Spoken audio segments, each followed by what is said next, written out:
Eu quero agora, para encerrar esse módulo básico, vídeo de número 1, falar um pouco a respeito do pastor ou ministro do Evangelho, do presbítero, também conhecido como presbítero regente, e dos diáconos. A primeira coisa que devemos lembrar, que devemos estar pensando, é que todos esses são chamados a servir.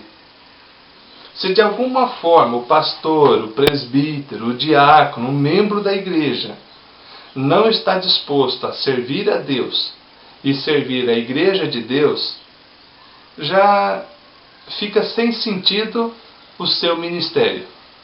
Fica sem sentido o seu voto de ordenação. Lembre-se, são chamados para serem servos. Todos nós somos chamados para servir a Deus, glorificar a Deus.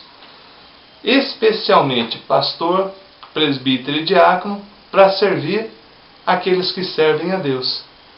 Sob esse prisma é que eu quero ressaltar as tarefas que a nossa Constituição traz a respeito do pastor, ou ministro do Evangelho, do presbítero e dos diáconos. Eu elaborei um gráfico e coloquei ele disponível também na internet, para que você possa baixar, onde é colocada uma tabela. Essa tabela mostra o que é tarefa do ministro, o que é tarefa do presbítero e o que é tarefa do diácono. Vejamos. Quais são as atribuições, as tarefas que o ministro tem que fazer? Primeiro, letra A, orar com o rebanho por este. Letra B, apacentá-lo na doutrina cristã. Letra C, exercer as suas funções com zelos. D, orientar e supervisionar as atividades da igreja a fim de tornar eficiente a vida espiritual do povo de Deus. Letra E, prestar assistência pastoral. Letra F, instruir os neófitos, dedicar atenção à infância e à mocidade, bem como aos necessitados, aflitos, enfermos e desviados. Letra G, exercer juntamente com os outros presbíteros o poder coletivo de governo. Olhe só que interessante o que consta como tarefa dos presbíteros. Olha que interessante quando se refere às tarefas dos presbíteros. Letra A, levar ao conhecimento do conselho as faltas que não puder corrigir por meio de admoestações particulares. Letra B, auxiliar o pastor nos trabalhos de visita. Letra C, instruir os neófitos, consolar os aflitos, cuidar da infância e da juventude. Letra D, orar com os crentes e por eles. Letra E, informar o pastor dos casos de doenças e aflições. Letra F, distribuir os elementos da Santa Ceia. Letra G, tomar parte na ordenação de ministros e oficiais. Letra H, representar o conselho no presbitério e este no sínodo e no Supremo. Nós vimos que o trabalho dos ministros do Evangelho e dos presbíteros regentes caminham lado a lado, no mesmo rumo, de cuidado com o rebanho. Presbítero não é fiscal de pastor. Pastor não é fiscal de presbítero. É triste quando nós vemos em igrejas perdendo a dimensão bíblica e a dimensão constitucional desses dois ofícios maravilhosos da nossa denominação. Ambos trabalham em prol do rebanho, em favor do rebanho. Mas e os diáconos? Os diáconos têm tarefas maravilhosas. Deixa eu só antecipar uma coisa. Diácono não é porteiro de igreja. Presta bem atenção nisso. Diácono é o homem de Deus, escolhido pela igreja para se dedicar à assistência. O que a nossa Constituição diz a respeito da sua tarefa? Na Constituição é ressaltado 4 aspectos: a arrecadação das ofertas para fins piedosos, o cuidado dos pobres, doentes e inválidos, a manutenção da ordem e reverência nos lugares reservados ao serviço divino, exercer a fiscalização para que haja boa ordem na casa de Deus e suas dependências. Quando vamos falar dos diáconos, devemos pensar também na junta diaconal. O que é a junta diaconal? A reunião dos diáconos, onde são elaborados trabalhos que visam levar cada um a cumprir o seu papel. Logo, quando vamos olhar para a Constituição, devemos também depois olhar para o regimento interno da junta diaconal. E no regimento interno trata em mais detalhes o que seria a tarefa do diácono. No artigo 2º do regimento diz assim: compete à junta diaconal coletivamente e aos diáconos individualmente. O que eles têm que fazer? 1.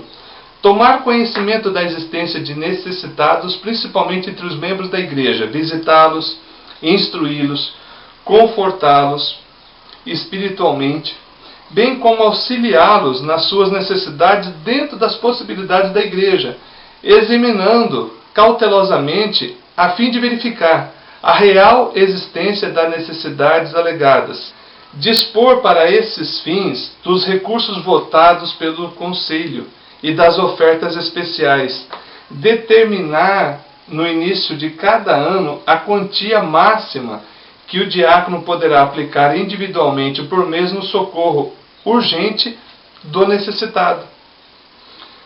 3. Examinar os casos de pretensões aos lugares gratuitos em hospitais e orfanatos, recomendando ou não a assistência pretendida. 4. Tomar conhecimento da existência de enfermos entre membros e aderentes da igreja, visitá-los, confortá-los em caso de necessidade. 5. Comunicar aos presbíteros e ao pastor a existência e as condições dos enfermos. 6. Manter em dia, com meticuloso cuidado, a lista e os endereços das pessoas que estão recebendo auxílio da junta diaconal. Recolher as ofertas dos membros e amigos da igreja, contá-las e encaminhá-las imediatamente e diretamente à tesouraria. Dar todo o apoio coletivo e assegurar o apoio individual dos diáconos aos planos econômicos ou financeiros adotados pelo Conselho da Igreja, de modo que seja propagado com entusiasmo e realizado com toda eficiência. Verificar se estão em ordem as coisas referentes ao culto, como também os objetos da ceia e do batismo e recolhimento das ofertas. Observar a ordem conveniente nos pátios e arredores do templo, desde a rua até as dependências internas. Evitar, de modo absoluto, que haja reunião em outras salas, ou palestras entre membros da igreja, ou simples assistentes, dentro do templo ou nos pátios, durante as horas de culto. Como nós pudemos observar, a tarefa do diácono na Igreja Presbiteriana do Brasil é uma tarefa muito bonita. Se dedica à assistência, ao conforto, ao amparo dos necessitados, e também é uma tarefa muito nobre, que é verificar se de fato precisam, para que a Igreja de Deus não seja explorada por aquelas pessoas desonestas. O diácono também tem a tarefa de arrecadar as ofertas, de verificar como estão as instalações. Então deve ser abolido do coração das pessoas, através da minha palavra, através da tua, de que os diáconos abrem e fecham a igreja. Não, isso não é verdade. Não, os diáconos são homens de Deus, valorosos e que de fato têm um ministério maravilhoso no seio da igreja. Basta que cada um cumpra aquilo que prometeram. Semelhantemente o presbítero, semelhantemente o ministro do Evangelho. Com isso estamos encerrando esse vídeo de número 1, que visa trazer essa relação entre a Constituição da Igreja Presbiteriana do Brasil, alguns aspectos da Constituição e os estatutos. No módulo intermediário, depois no avançado, nós vamos entrar em mais detalhes na Constituição, no Estatuto e coisas que são necessárias que você saiba. Por hoje é só.